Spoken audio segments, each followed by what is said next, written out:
Si logro que tu hijo Habla. Mi das las obras?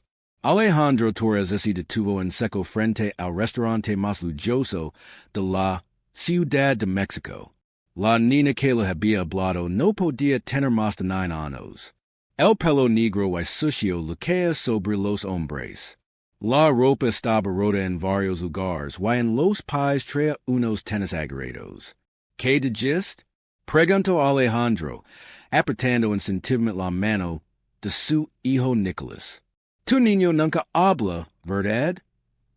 Dijo Camila, señalando al pequeño de 4 años que se escondía detrás de las piernas de su papa. Yo puedo hacer que hable. Alejandro se echó a reír. Acababa de salir de una cena de negocios importante y esta niña de la calle pensaba que podía hacerlo que de quienes de terapeutas no habían logrado en 4 años.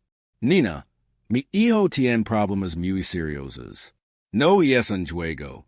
No estoy jugando, insistió Camila acercándose más. Si él habla conmigo, tú me das de comer. Si no habla, me voy y no te molesto más. Alejandro estaba a punto de decir que no cuando notó algo extraño. Nicolás había dejado de esconderse detrás de él y estaba viendo a la niña con una intensidad que nunca había visto antes. Nicolás, vámonos, dijo Alejandro, pero el niño no se movió. Camila se arrodilló frente al pequeño a su altura. Sus ojos se encontraron y por un momento pareció que el mundo se detuvo. Hola, susurró Camila con voz dulce. Yo soy Camila. ¿Cómo te llamas? Nicolás la miró por lo que parecieron minutos enteros. Alejandro estaba a punto de intervenir cuando pasó lo imposible. Hermana, dijo Nicolás con un hilo de voz. Alejandro sintió que la sangre se le helaba. Había escuchado bien. Su hijo acababa de decir, Hermana, ¿qué dices, Nicolás? Preguntó con voz temblorosa. El niño miró a su papa.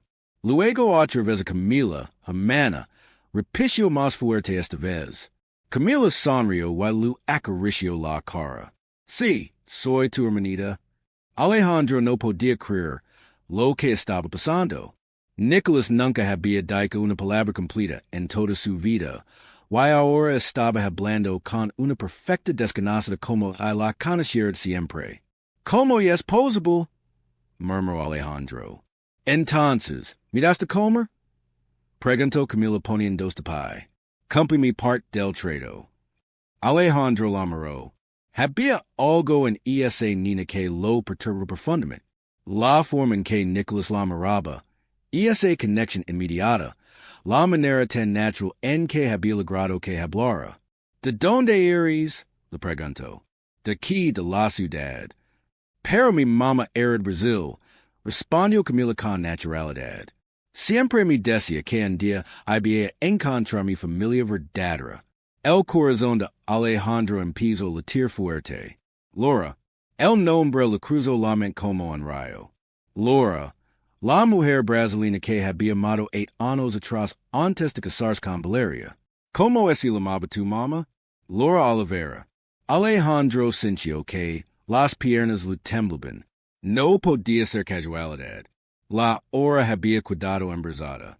Era posible que esta niña fuera papa. Tengo hambre. Dijo de repente Nicolás gelando la chaqueta de su padre. Era la segunda oración completa que pronunciaba en toda su vida. Y Alejandro se dio cuenta que no podía ignorar lo que estaba pasando. Está bien, dijo mirando a Camila. Vienes con nosotros. Esta noche duermes en nuestra casa. Camila lo miró con desconfianza. ¿Por qué debería confiar en ti? ¿Por qué? Dijo Alejandro tomando la mano de Nicolás, que a su vez extendió la otra hacia Camila. Creo que tienes razón. Creo que realmente somos una familia. Camila dudó por un momento, pero cuando vio la sonrisa de Nicolás, supo que no tenía otra opción. Había estado esperando este momento toda su vida. Está bien, dijo finalmente tomando la mano del niño. Pero si me haces algo malo me escapo. No te voy a hacer nada malo permiso Alejandro sin saber todavía que esa promesa cambiaría su vida para siempre. Los tres caminan juntos hacia el auto de Alejandro, y por primera vez en años Nicolás no soltó la mano de alguien que no fuera su papa. No voy a entrar ahí, dijo Camila parada frente al edificio más alto que había visto en su vida. El portero del edificio miró con desaprobación a la niña suya que Alejandro traía de la mano, pero no se atrevió a decir nada. Nicolás, por su parte, no había soltado la mano de Camila Durani to do el camino. Y es mi casa, explicó Alejandro en el elevator. Vas a estar segura. Eso es lo que dicen todos, murmuró Camila, apretando más fuerte la mano de Nicolás. Cuando las puertas del elevator se abrieron, en el piso 30, Camila se quedó sin palabras. El departamento era más grande que cualquier lugar donde hubiera vivido. Los ventanales iban del piso al techo y se podía ver toda la ciudad. ¿Vives aquí solo con él? Preguntó Camila señalando a Nicolás. Sí, desde que murió mi esposa hace 2 años. Nicolás corrió hacia su cuarto y regresó con un dinosaurio de peluche. Se lo ofreció a Camila. Para ti, dijo claramente Alejandro. Casi así de la impresión. Nicolás nunca había compartido esos chiquitos con nadie, y se quiere con él. Gracias, dijo Camila abrazando el dinosaurio. Está muy bonito. Necesitas un baño, dijo Alejandro notando el estado de la niña. Why ropa limpia? No me voy a quitar la ropa frente a ti, respondió Camila desconfiada. Por supuesto que no. Te voy a dar ropa de Nicolás y te van sola. El yo vamos a estar en la sala. Mientras Camila se bañaba, Alejandro llamó a su asistente. Necesito que hagas algo urgent, le dijo. Quiero un examen de ADN mañana mismo. Un examen de ADN, señor. Y también quiero que investigues sobre una mujer llamada Laura Oliveira, brasilina. Estuvo en México hace 8 años. Cuando Camila salió del baño con ropa limpia, parecía una niña completamente diferente. Su piel morena brillaba, y esos ojos negros se veían más grandes. Juegos bonito, le dijo Nicolás acercándose a ella. Tú también, respondió Camila, revolviendo el pelo. Alejandro les preparó sándwiches, pero ese día, cuando que Camila comía como si fuera la última comida de su vida. ¿Cuándo fue la última vez que comiste? Le preguntó. Era encontré medio hot dog en la basura, respondió Camila sin dejar de comer. ¿Desde cuándo vives en la calle? Camila se puso seria. Desde que tenía 7 años, cuando mi mamá murió, me cuidé con los padres. Pero cuando no pudieron pagar la renta, me dijeron que no podían cuidarme, y me dejaron en el parque. Y antes de eso, ¿cómo era tu vida con tu mamá? Vivimos en un cuartito pequeño. Ella trabajaba limpiando casas. Siempre me decía que mi papá era un hombre muy importante, pero que no sabía que yo existía. Alejandro sintió un nudo en la garganta. ¿Te dijo algo más sobre él? Que era muy guapo y muy rico. Que tenía una empresa grande y que algún día me iban a encontrar y me había dado lo que él no pudo darme. Nicolás se acercó a Camila y le puso la mano en el brazo. No lors, le dijo. Camila se sorprendió. No se había dado cuenta de que tenía lágrimas en los ojos. No estoy llorando, mintió. Si estás llorando, insistió Nicolás. Como cuando Papa llora por Mamá Valeria. Alejandro miró a su hijo con sorpresa. Nunca se había dado cuenta de que Nicolás lo había visto llorar. ¿Tu mamá se llamaba Valeria? Preguntó Camila. Sí, pero ella no era tu mamá, explicó Alejandro. Ella murió cuando Nicolás tenía 2 años. Entonces, ¿tú tienes 2 mamás? Le preguntó Camila a Nicolás. No, respondió el niño. Mamá Valeria se fue al cielo. Tú eres mi hermana, de otra mamá. La simplicidad con la que Nicholas explicó la situación de yo a Alejandro sin palabras. Para el niño no había complications. Camila era su hermana y punto. Mañana vamos a hacernos unos estudios. Les dijo Alejandro. Para estar seguros. ¿Estudios de qué? Preguntó Camila. Para saber si realmente somos familia. Camila se quedó calada por un momento. ¿Why si no somos familia? ¿Me vas a regresar a la calle? Alejandro miró a Nicholas. Que si había cuidado dormido en el sillón con la cabeza en el regazo de Camila. No, dijo finalmente. Si quien sees, y no vas a volver a la calle. Por primera vez, desde que la había conocido. Camila sonrió de verdad. Los resultados están listos. Señor Torres. Alejandro tomó el sobre con manos temblorosas. Había pasado 3 días desde que Camila llegó a su casa, y en ese tiempo Nicholas había hablado más que en toda su vida. Era como si la presencia de la niña hubiera desbloqueado algo en él. ¿Qué dice? Preguntó Camila sentada en el sofá junto a Nicholas. Alejandro abrió el sobre y leo en silencio. Sus ojos así llenaron de lágrimas. Eres mi hija, dijo con voz quebrada. Realmente eres mi hija. Camila no dijo nada. Se quedó viendo a Alejandro como si no entendiera lo que acababa de escuchar. Eso significa que no me vas a echar, preguntó finalmente. Nunca te voy a echar. Eres parte de esta familia. Nicholas aplaudió y abrazó a Camila. Yo sabía que eres mi hermana, pero Alejandro tenía muchas preguntas. Llamó a Roberto, su investigador privado, que encontró sobre Laura Olivera, y es una historia complicada. Señor Torres.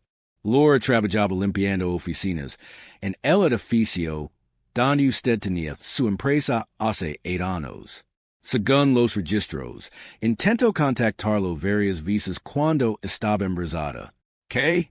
¿Por qué nunca supo nada? Su socio de entonces, Mauricio Vega, interceptó todas las llamadas y cartas. Encontré registros de pagos que él hizo a Laura. Le dio dinero para que se fuera de la ciudad y no lo mostrara más. Alejandro sintió que el mundo se le venía encima. Mauricio había sido su mejor amigo durante años. Era el padrino de Nicholas. ¿Dónde está Mauricio ahora? En su oficina. ¿Quiere que lo llame? No, voy para allá. Alejandro dijo a los niños con la nena.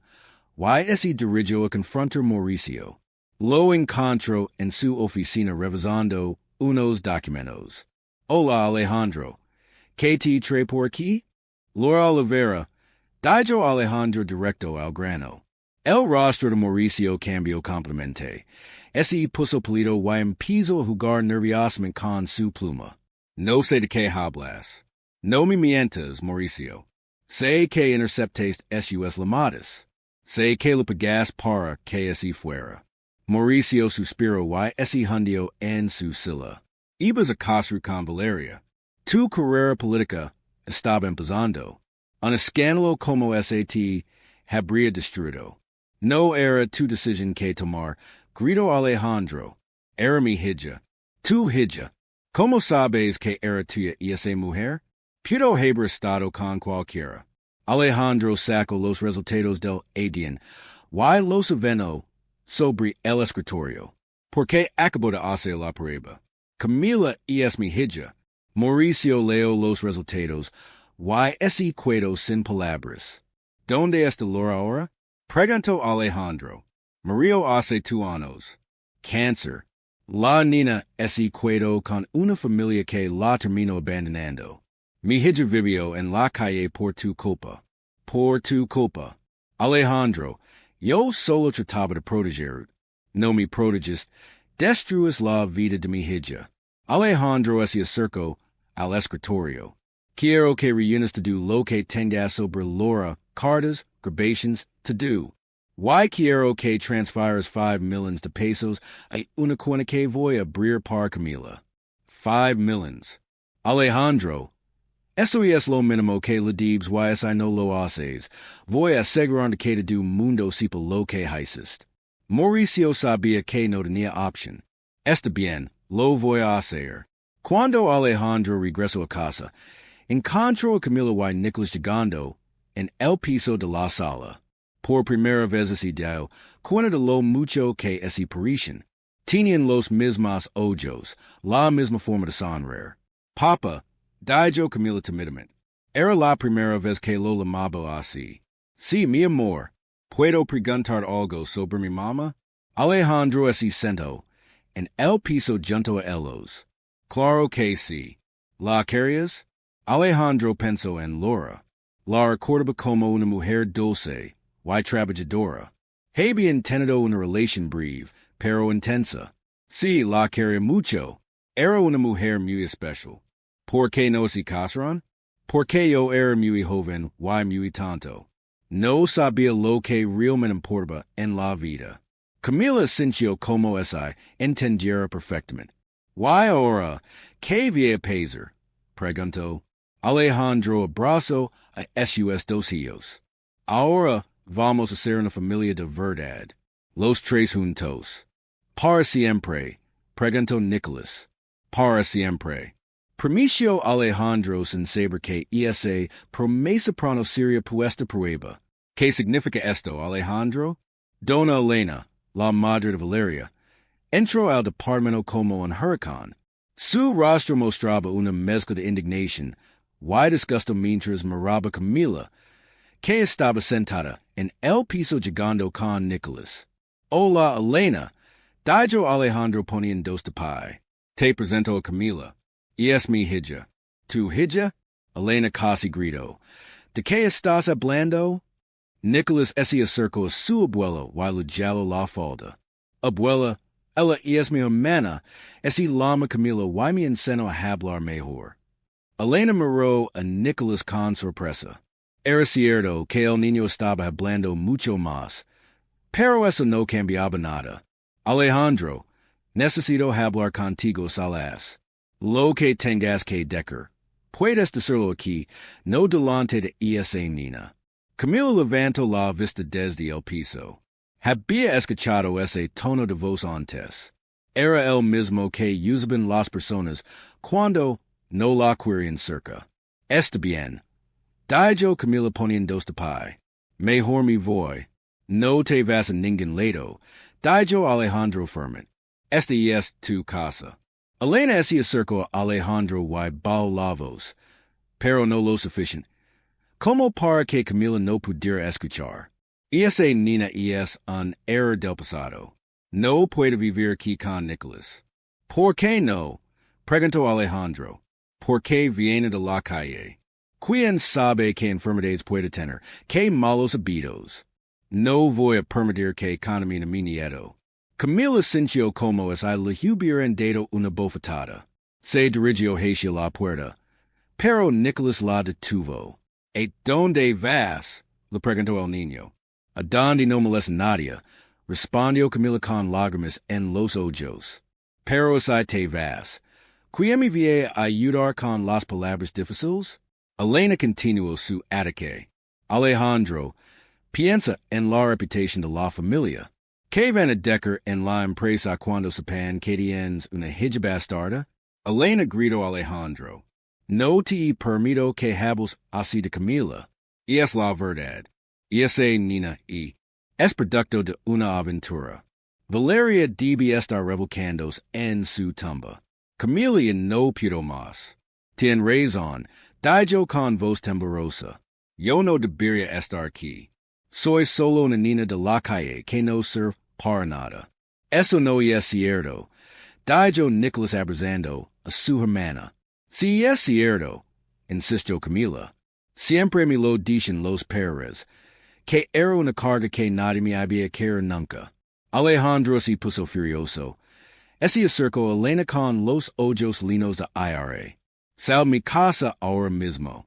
¿Qué? Escuchas bien. Sal de aquí y no regreses hasta que puedas respetar mi hija. Alejandro, yo solo trato de proteger a Nicolás. Nicholas este mejor que nunca desde que Camila Lego. No lo vies? Habla, sonri, juega. Camila no lo está denando, lo está salvando. Elena miró a su nieto. Que efectivamente vea más feliz que nunca. Pero su orgullo era más fuerte que cualquier evidencia. Si elogias a esa Niña sobre la familia de Valeria, vas a perder más de lo que imaginas. Entonces, ¿qué haces? Elena salió del departamento dando un portazo. Camila estaba llorando en silencio mientras Nicholas trataba de consolarla. No llores, hermana. La abuela Elena visas 10 cosas feas cuando está enojada. Alejandro se acercó a Camila. Why, ese era de lo frente a ella. Marame, le dijo suavemente. Camila levantó la vista. Sus ojos estaban rojos de tanto llorar. Nada de lo que dijo Elena es cierto. Tú no eres una carga. Tú no eres un error. Eres mi hija, y te amo. Pero ella tiene razón. Yo vengo de la calle. No sé cómo comportarme en lugares elegantes. No sé leer bien. No sé. Puedes aprender to do eso. Pero lo que no así puede aprender es tener un corazón bueno como el tuyo. Lo que no así puede aprender es el amor que le das a tu hermano. Nicholas asintió vigorosamente. Sí. Why además y me enseñaste a decar dinosaurio completo. Eso hizo sonreír un poco a Camila. ¿De verdad no me vas a echar? Pregunto. Jamás. Te lo permito y cuando alguien trate de lastimar. Yo voy a estar ahí para protegerte. Incluso esa es tu familia. Incluso esa es mi familia. Porque tú también eres mi familia. Tú y Nicholas son lo más importante en mi vida. Camila abrazó a Alejandro por primera vez. Era un abrazo tímido. Como esa todavía no creer complemente que era real. Gracias, papa. Susurro. No me las agradezcas, mi amor. Gracias a ti por encontrarnos. Nicholas se unió al abrazo. Ahora somos tres dijo contento. Ahora somos tres repició Alejandro sin imaginar que muy pronto esa nueva familia tendrá que enfrentar una amenaza mucho más peligrosa que las palabras de Elena. La niña está ahí adentro. Veo mucho dinero. Tres hombres observan el edificio de Alejandro desde un auto estacionado al otro lado de la calle. El checo, el líder del grupo, fumaba un cigarro mientras estudiaba el lugar. ¿Está seguro de que es ella? Preguntó Rada, el más joven del grupo. Claro que estoy seguro. Ese mocoso me debe 3 años de trabajo. La usamos para pedir limosna en el centro. Era nuestra mejor ganancia. El checo había explotado a Camila cuando vivía en las calles. La obligaba a pedir dinero y lo quitaba todo lo que conseguía. Cuando ella desapareció hace 2 semanas, perdió una de sus mejores fuentes de ingresos. ¿Y ahora qué? ¿Nos la levamos? Preguntó Sombra, el tercero del grupo. No, idiota. Ahora que vive con ese rico vale mucho más. Lo vamos a pedir en rescate. Habían estado vigilando a Camila durante días. Sabían que había la escuela todas las mañanas. Que regresaba a las 3 de la tarde y que los miércoles se quedaba en el parque una hora extra mientras Nicholas tenía terapia. Hoy es miércoles, dijo Rada viendo su reloj. Ya casi es la hora. A las 4 de la tarde, Camila estaba sentada en una banca del parque leyendo un libro mientras esperaba que terminara la terapia de Nicholas. Carlos, el chofer de Alejandro, estaba hablando por teléfono a unos metros de distancia. Disculpe, Niña, dijo el checo, acercándose a Camila con una sonrisa falsa. ¿No eres tú, Camila? Camila levantó la vista, y sintió que el corazón se le paraba. Reconoció inmediatamente esa cara que había esperado no volver a ver nunca. No mintió, no soy Camila. Claro que sí eres tú. No me hagas enojar, Niña. Ya sabes lo que pasa cuando me enojo. Camila miró hacia donde estaba Carlos. pero radia esse había asaquedo a el por dichers y lo había golpeado en la cabeza. El cho cayo inconscient. Que queren, preguntó Camila, tratando de no mostrar miedo. Que vengas con nosotros, tranquilidad, y sin gritar. No me voy a ir el checo ese acerco más y bajo la voz. Mira, Macosa, puedes venir por las buenas o por las malas, pero te vienes. Camila intentó correr, pero sombra la agarró del brazo. La subieron a la fuerza, al auto y así la levran. Una hora después, Alejandro recibió la llamada más terrible de su vida. Señor Torres, habla Carlos. Me atacaron en el parque.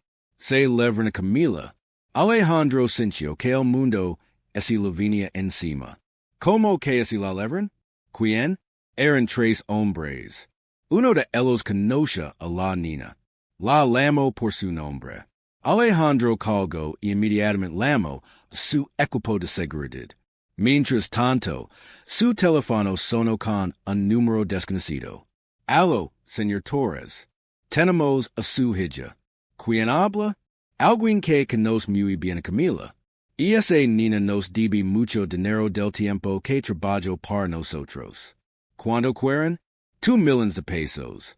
En efectivo. Esa no los tiene para mañana a las 6 de la tarde. No voy a volver a ver su hija. No la hagan dano. Les doy lo que quieren. Eso espero. Lo vamos a mandar la dirección por mensaje. La línea es corto. Alejandro temblaba de rabia y miedo. Llamó inmediatamente a Mauricio. Necesito 2 millones en efectivo ahora. ¿Para qué? Secuestran a Camila. Mientras tanto, en un almacén abandonado en las afueras de la ciudad, Camila estaba enamorada a una silla. No había logrado en una sola vez, pero estaba muy asustada. ¿Por qué me traen aquí? Preguntó cuando el checo se acercó. Porque tu nuevo papito tiene mucho dinero, y nosotros necesitamos dinero. Él no viene a pagar nada por mí. Claro que viene a pagar. Los ricos siempre pagan por sus hijos.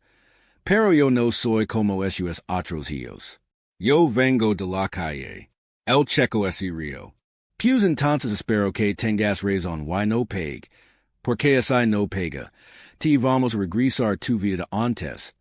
Pero esta vez vas a trabajar el doble para compensar el tiempo perdido. Al día siguiente, Alejandro llegó al lugar indicado con el dinero, pero no venía solo. Su equipo de seguridad había rodeado el edificio. Papa, gritó Camila cuando lo vio entrar. Ya estoy aquí, mi amor. Todo va a estar bien. El dinero primero dijo el checo, apuntando a Alejandro con una pistola. Alejandro puso la maleta en el suelo, pero en ese momento su equipo de seguridad entró por todas las puertas. En menos de 5 minutos, los 3 secuestradores estaban arrestados. Alejandro corrió hacia Camila y la desató.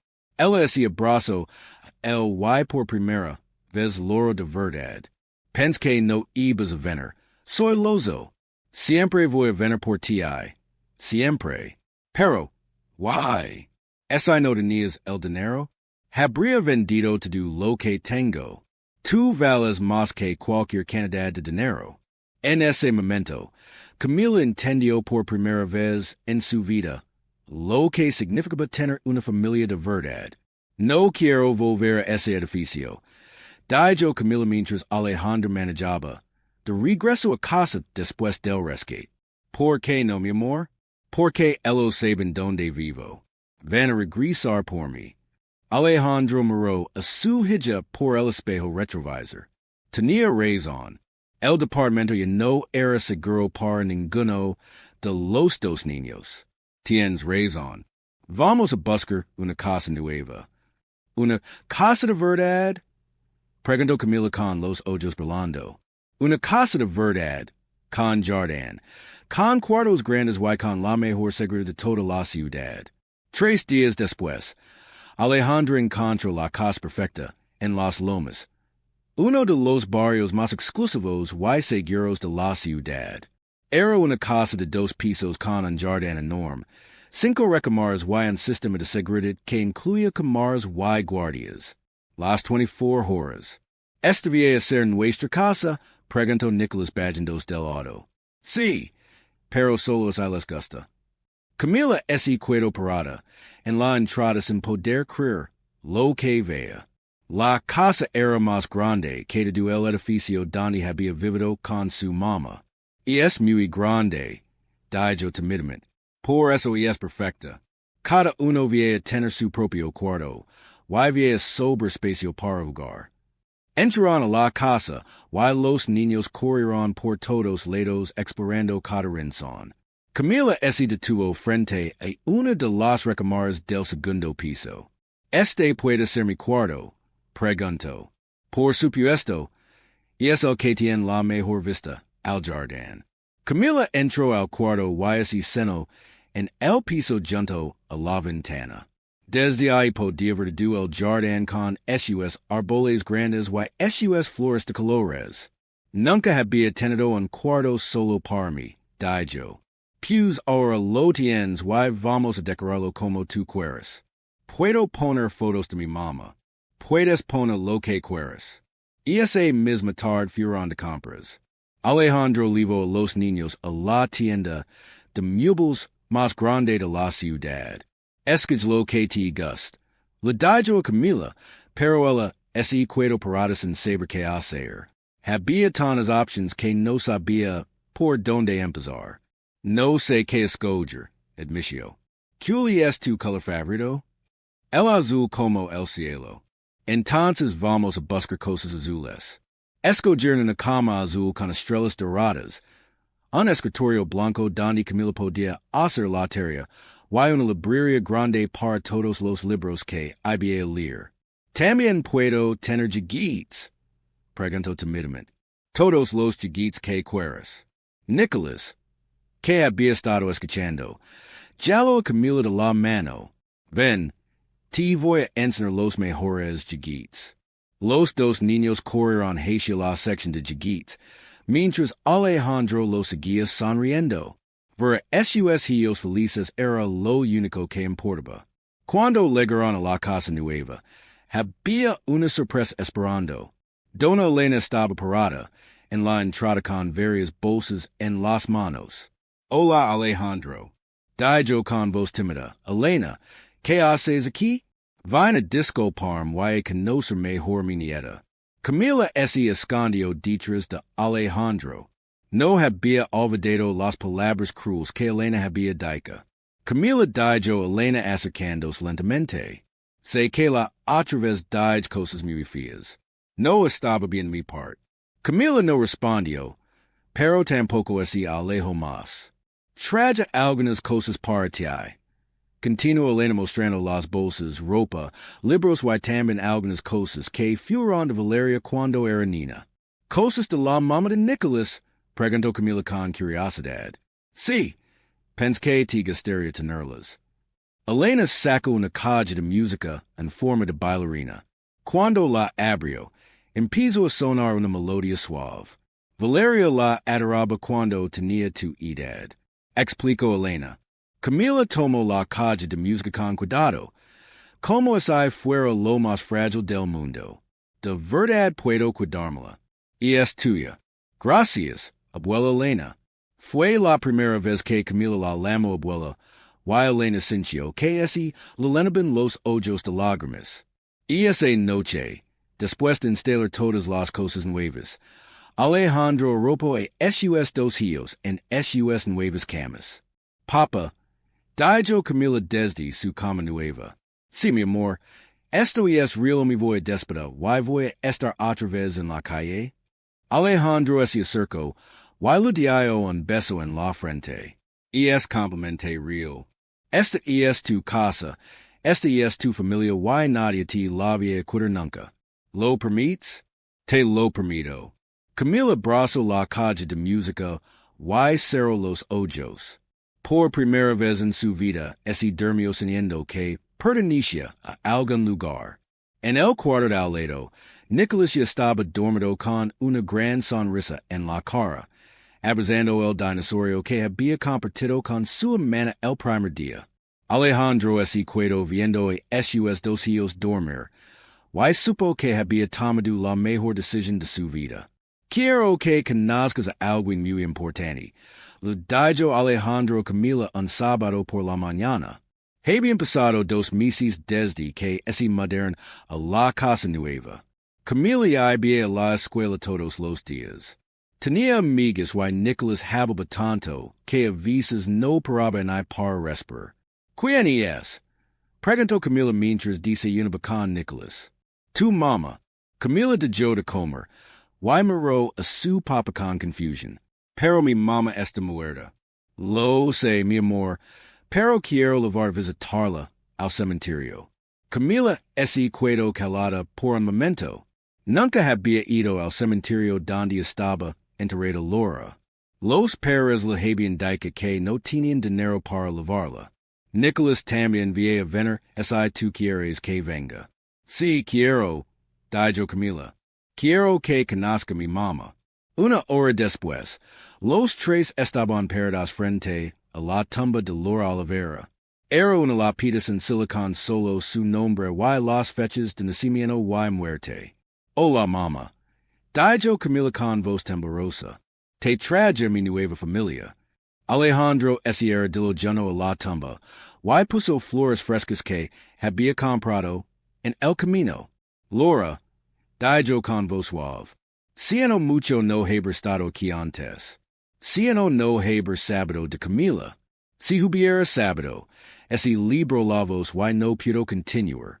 Está bien, papa, dijo Camila tomando la mano. Mi mamá me dijo que a veces las cosas pasan por una razón. ¿Qué más te decía tu mamá? Camila se sentó en el paso junto a la tumba. Me decía que eres muy bueno. Pero que estabas perdido, que algún día me ibas a encontrar, y que vamos a ser una familia. Nicholas se acercó a la lápida, y puso su mano pequeña sobre la piedra. Hola, mamá Laura. Soy Nicholas. Gracias por cuidar Camila antes de que alegre conmigo. Alejandro se sorprendió de la madurez de su hijo de 4 años. Mamá, continuó Camila, yo no vivo en la calle. Tengo una casa grande con un jardín.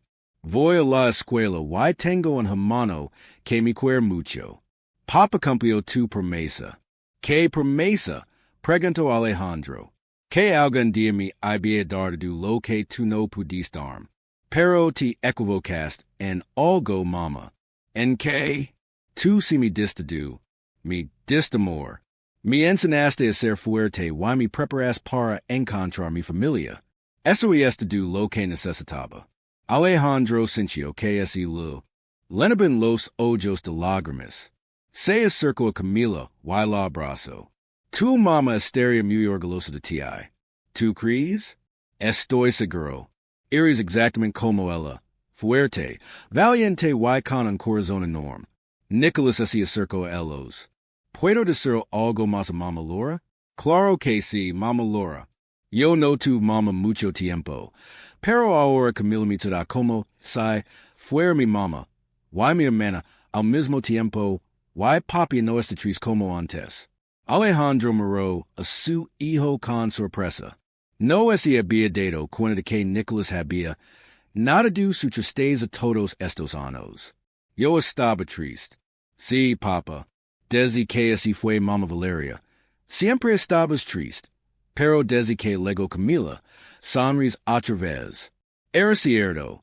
Alejandro había estado deprimido desde la muerte de Valeria, pero no se había dado cuenta de cómo eso había afectado a Nicholas.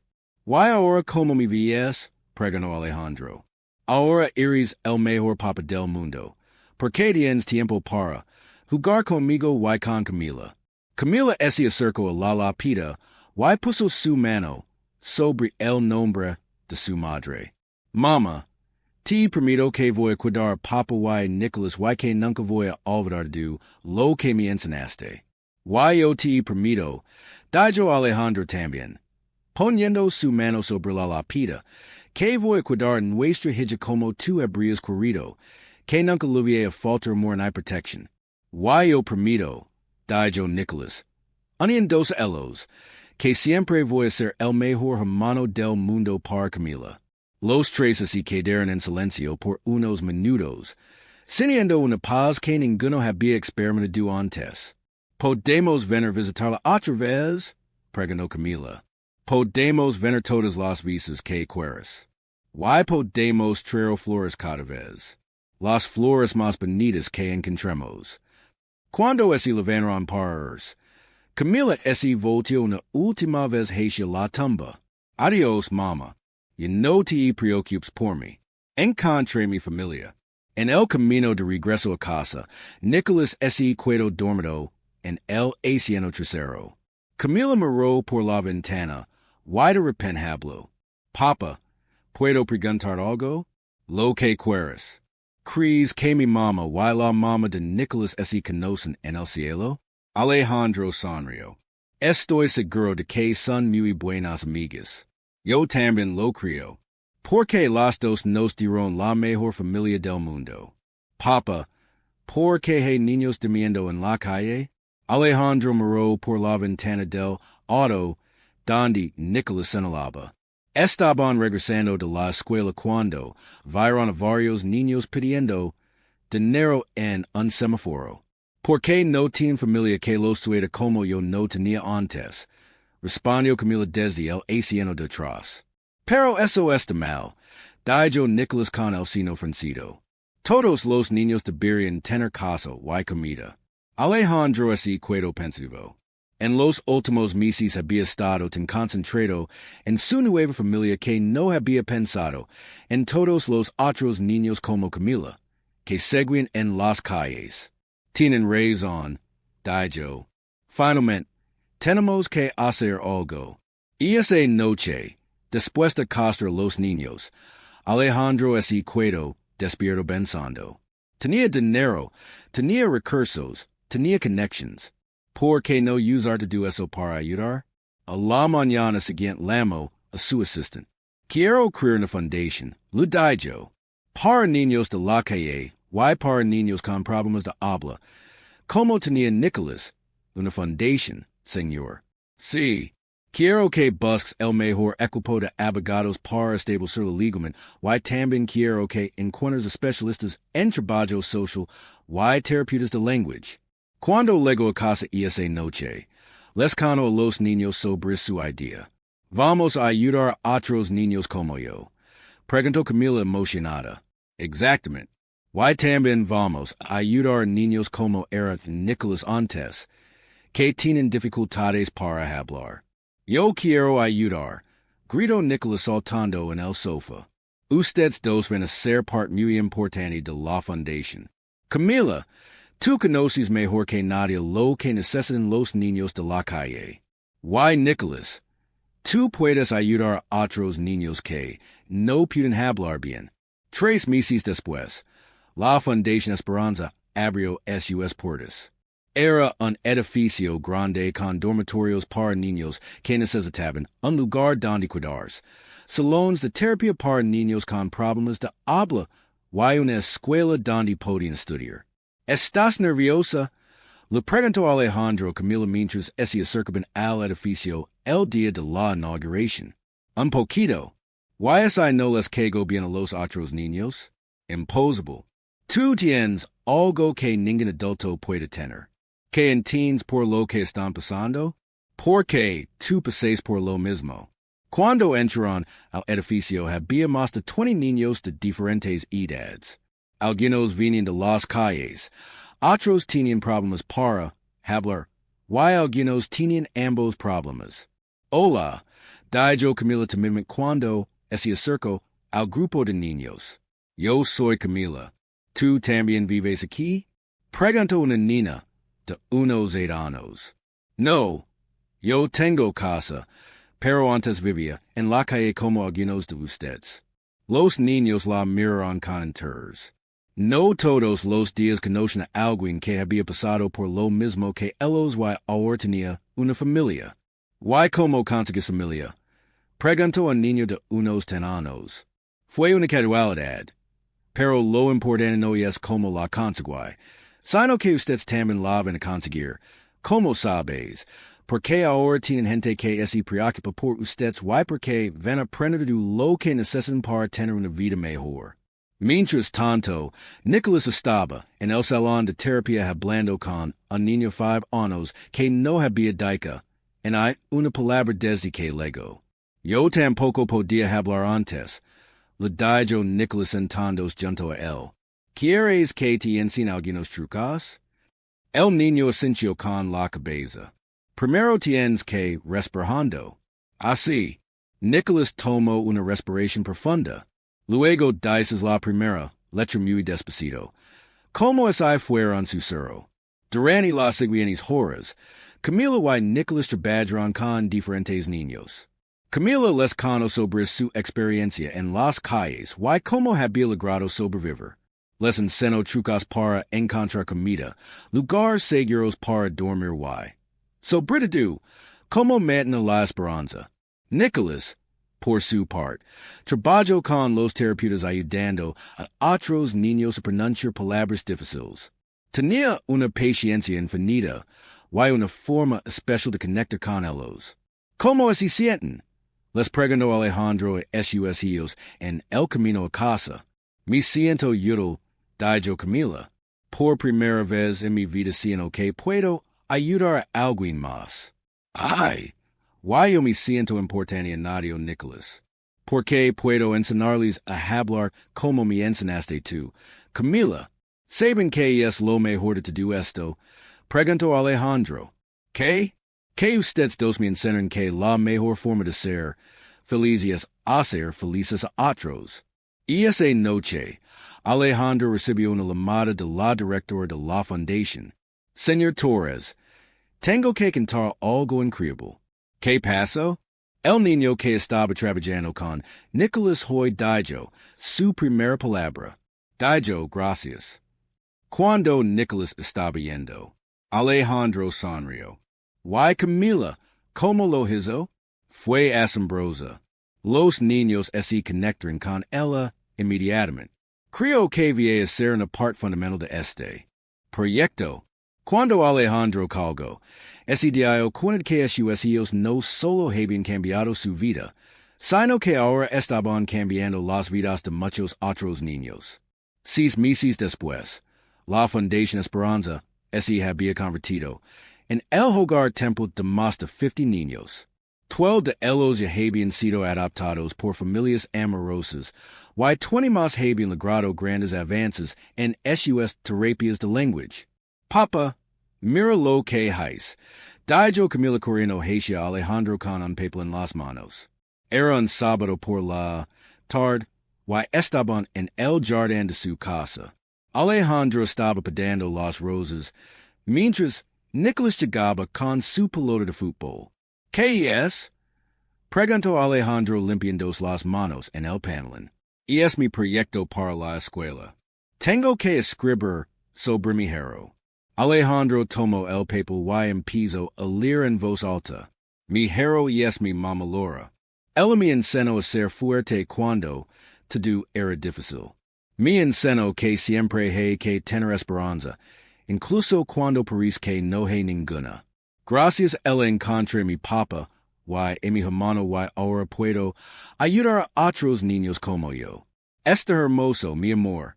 Pero, ¿sabes qué? ¿Qué? Ahora tengo 2 héroes más. ¿Quiénes? Tú y Nicholas. ¿Por qué ustedes me enseñan lo que es una familia de verdad? Nicholas dejó de jugar y ese circo corriendo. ¿De qué hablan?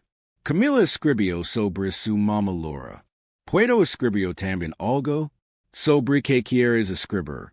Preguntó Camila. Sobre mi hermana. Sobre cómo me enseñó a hablar y cómo me salvo de estar solo. Alejandro miró a sus 2 hijos y sintió una gratitud inmensa.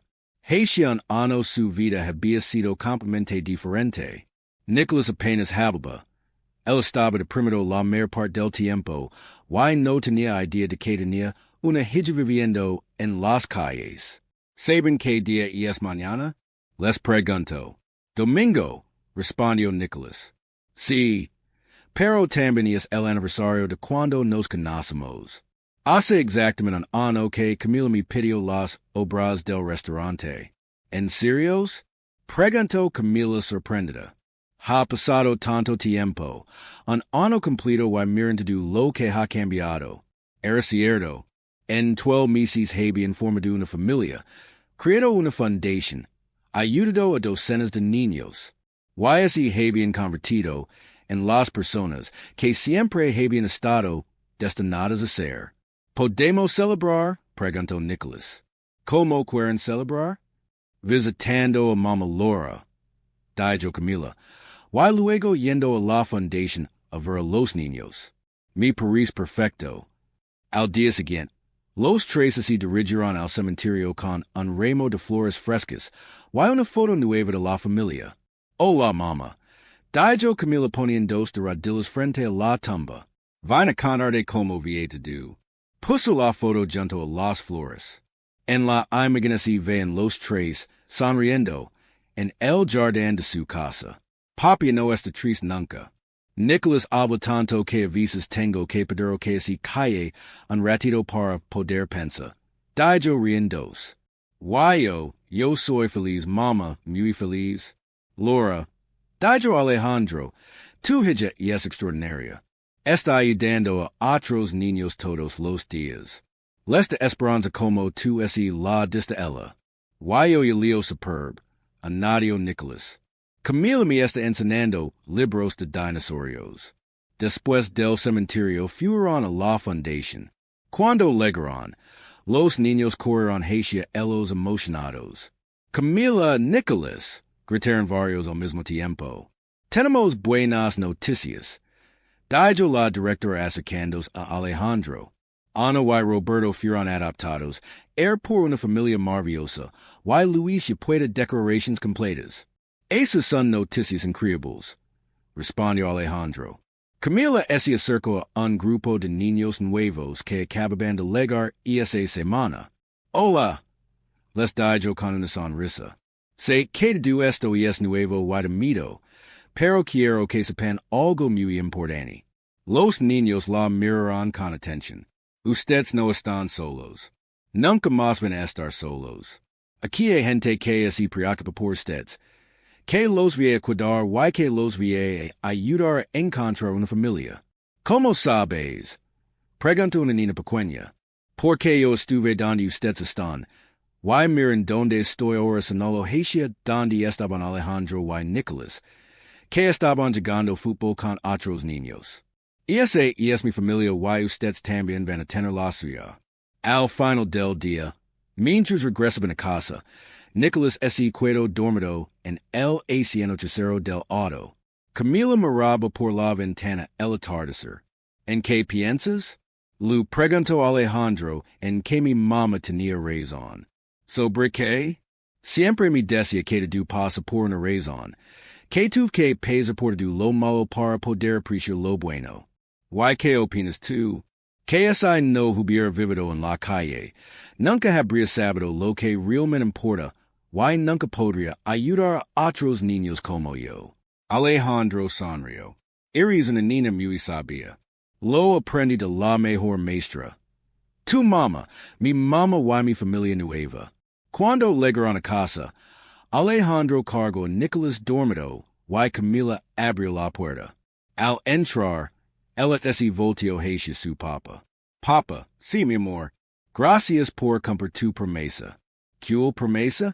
Que nunca más nos vamos a separar. Alejandro la abrazó fuerte. Y nunca lo vamos a hacer. Esta familia es para siempre. En ese momento, bajo la luz cálida de su hogar, los tres supieron que habían encontrado exactamente lo que siempre habían estado buscando. Una familia unida por el amor, fortalecida por las dificultades, y dedicada a hacer del mundo un lugar mejor para otros niños que, como ellos, solo necesitaban una oportunidad y mucho amor. Qué historia tan conmovedora la que acabamos de vivir juntos. La transformación de Alejandro. Camila y Nicholas nos demuestra que el amor verdadero puede sanar las heridas más profundas y crear lazos familiares inquebrantables. Si esta historia te toco el corazón tanto como nosotros. No olvides hallar tú like para por este contenido. Y compartelo con esa persona special que sabes que también necesita escuchar este mensaje de esperanza y familia.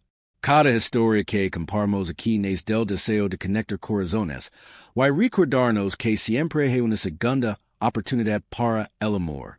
¿Te quedas con ganas de más historias como esta?